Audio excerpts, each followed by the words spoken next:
السلام علیکم۔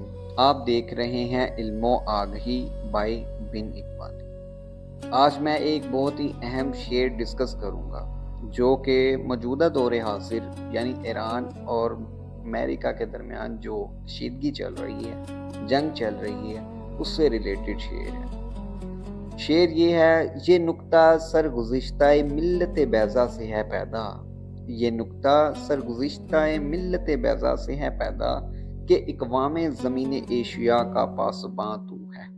سب سے پہلے اس شعر کو سمجھنے کے لیے ہمیں اس شعر کے معنی جاننا ہوں گے۔ یہ نکتہ سے مراد ہے یہ بات، یہ راز، یہ حقیقت۔ سرگزشتہ سے مراد ہے تاریخ، گزری ہوئی داستان یعنی ماضی کا حال۔ ملت بیضا کہتے ہیں روشن، پاکیزہ اور حق پر قائم امت کو۔ سے ہے پیدا، اس سے ظاہر ہوتا ہے، اس سے معلوم ہوتا ہے۔ زمین ایشیا سے مراد ہے ایشیا کی سرزمین۔ پاسباں کہتے ہیں محافظ، نگہبان، حفاظت کرنے والے کو۔ دور حاضر کے حوالے سے اس پر بات کروں تو آج کا دور علم، ٹیکنالوجی، میڈیا، معاشی طاقت اور فکری جنگ کا دور ہے۔ دنیا میں وہی قوم آگے بڑھتی ہے جو علم حاصل کرتی ہے، کردار بناتی ہے، اپنے مقصد کو پہچانتی ہے اور زمانے کے تقاضوں کو سمجھتی ہے۔ اقبال مسلمانوں کو یہ پیغام دیتی ہیں کہ تم صرف اپنے لیے پیدا نہیں ہوئے بلکہ تمہاری ذمہ داری بڑی ہے۔ آج ایشیا کے بہت سے معاشرے غربت، جہالت، ناانصافی، ذہنی غلامی، اخلاقی کمزوری اور مغربی فکری اثرات کا شکار ہے۔ ایسے وقت میں اقبال مسلمان نوجوان کو جگاتے ہیں کہ تم اپنی تاریخ کو دیکھو۔ تمہارے اسلاف نے علم، ایمان، عدل اور شجاعت اور خودداری سے دنیا کی رہنمائی کی۔ اگر تم دوبارہ اپنی خودی، ایمان، علم اور کردار کو مضبوط کر لو تو تم آج بھی قوموں کے لیے روشنی بن سکتے ہو۔ دور حاضر میں پاسباں بننے کا مطلب یہ ہے کہ مسلمان نوجوان سوشل میڈیا پر صرف وقت ضائع نہ کرے بلکہ علم پھیلائے، شعور بیدار کرے، جھوٹ اور فتنہ سے بچے، اپنے دین اور تاریخ کو سمجھے، جدید علوم حاصل کرے اور اپنی قوم کے لیے مفید انسان بنے۔ آج جب ہم پاکستان، امریکہ اور ایران کے حالات کو دیکھتے ہیں تو یہ شعر اور بھی زیادہ اہم ہو جاتا ہے۔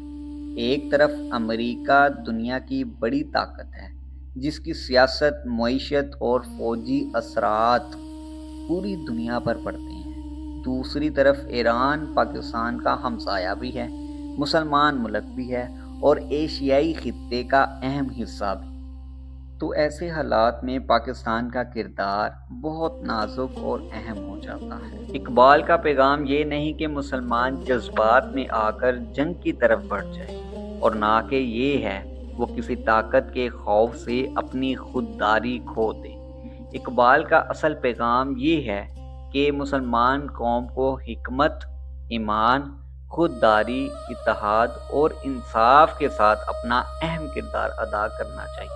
پاکستان کے لیے اس شعر کا مطلب یہ ہے کہ وہ نہ تو امریکہ جیسی عالمی طاقت کے دباؤ میں اپنی آزاد پالیسی چھوڑے اور نہ ایران جیسے ہمسایہ ملک کے معاملے میں جذباتی یا غیر ذمہ دارانہ رویہ اختیار کرے۔ پاکستان کو ایک ایسے ملک کا کردار ادا کرنا چاہیے جو جنگ کو بڑھانے کی بجائے امن کی بات کرے، مسلم ممالک کے درمیان اختلافات کم کرے اور ایشیا کو عالمی طاقتوں کی کشمکش کا میدان بننے سے بچائے۔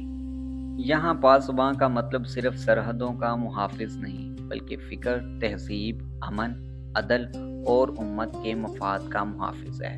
اقبال کے نزدیک مسلمان کی اصل طاقت تلوار یا طاقت کا غرور نہیں بلکہ ایمان، کردار، یقین، بصیرت اور خودی ہے۔ اس شعر میں اقبال گویا آج کے پاکستان سے کہہ رہے ہیں: اے پاکستان، تو ایک عام ملک نہیں، تو ایک نظریاتی ملک ہے۔ تیری بنیاد کلمہ، ایمان، خودداری اور اسلامی تہذیب پر رکھی گئی ہے۔ اس لیے تیرا کردار صرف اپنے مفاد تک محدود نہیں ہونا چاہیے، تجھے ایشیا میں امن، اتحاد، عدل کا پیغام دینا چاہیے۔ اگر امریکہ اور ایران کے درمیان کشیدگی بڑھتی ہے تو پاکستان کو آگ پر تیل ڈالنے والا نہیں بلکہ آگ بجھانے والا بننا چاہیے۔ یہی پاسبان ایشیا کا کردار ہے۔ پاسباں وہ نہیں جو دوسروں کی جنگ کا ایندھن بن جائے، بلکہ پاسباں وہ ہے جو اپنی قوم کو بھی بچائے، خطے کو بھی بچائے اور امت کو بھی تقسیم سے بچائے۔